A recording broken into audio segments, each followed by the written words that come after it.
There really has to be some story you'd like me to tell.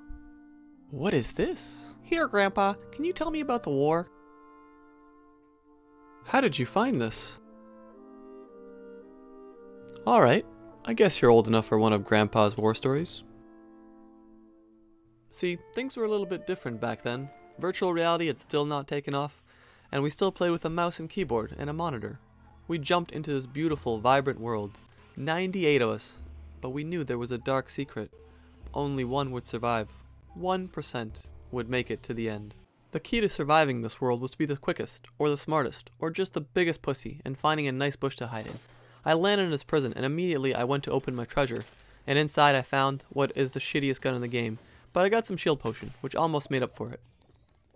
I needed to move quick, as resources were very scarce, and anyone could get them. Luckily, I found my first virgin. How did you know he was a virgin? I just knew. I knew the way he ran. I knew this was a virgin. He didn't even try to no-scope me. It's like he just accepted death. This was the first virgin's life I took, but not the last. The prison was full of resources, but it was also full of enemies on every corner. As I quickly gathered everything I could, I realized I was not the only one in the room. This could be my second kill, maybe my first non-virgin kill. But I soon began to see that he was terrible at aiming, so I just pulled out my shotgun, and I blew his face off. I had taken my second virgin's life. I was out of the prison, looking for my next virgin, and I quickly found someone. And then I pulled out my gun and started shooting at him. I'll never forget the sound. This was a very tricky exchange. He had managed to survive the first onslaught, which most of the victims I had already killed have not. Was this my first non-virgin kill?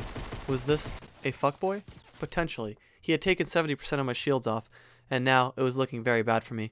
I quickly ran into the house. I tried to get some high ground, and I pulled out my shotgun, which had already taken one virgin's life today. I tried to get the upper hand, but he knew exactly what was coming. A small mistake by me almost cost me my life, but I managed to kill him. That was my first fuckboy of the day. Grandpa, how many fuckboys were left? There was presumably 9 fuckboys left, maybe a virgin or 2 among them, hiding in a bush.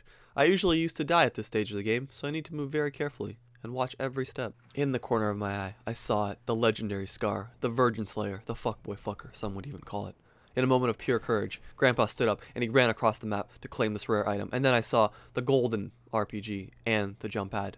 I knew both items would be clinical if I really wanted to win this game, so I picked them up and I slowly moved forward. There was only 5 people left, and then I saw another fuckboy. He ran away. I fired my entire clip into him. He tried to build, but it was too late. I had taken another fuckboy's life. The horrors of war were finally setting in, as I realized I had taken 2 virgins and 2 fuckboys, and then I saw another one, and I unloaded my RPG. These were men with families, I thought to myself, as I tried to kill some. He kept building. His desperation showed. It's amazing how desperate a human gets when they need to survive. I decided to spare his life. But Grandpa, weren't you scared? I was terrified. My hands were shaking. I rarely got to this stage of the game, and I knew if I survived this battle, I would definitely need some psychiatric help. The cloud of death was now fast approaching, and I needed to build out in order to survive. As I was building my jump pad, I saw the fuckboy that I once let live. I pulled out my Virgin Slayer and I tried to unload an entire clip into him, but not a single bullet hit. And now the cloud of death was fast approaching. I decided to jump onto it and follow the fuckboy that I let live. To my surprise, there was already someone there killing him. I now had to change my strategy. I tried to land behind this fuckboy, and luckily he didn't see me. As I slowly pulled up behind him, I unloaded my entire clip for the easiest and probably most difficult kill of the day. We were now in the grand finale. That's why I call these final people the grand fuckboys. Because if you made it this far, you're definitely not an ordinary fuckboy. But this was no ordinary game. This was extraordinary. What happened next was pure history.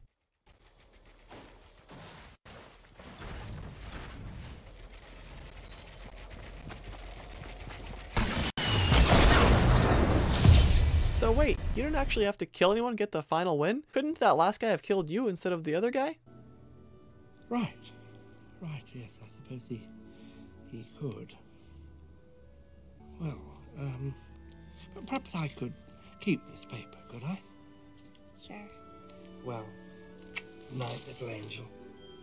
Good night.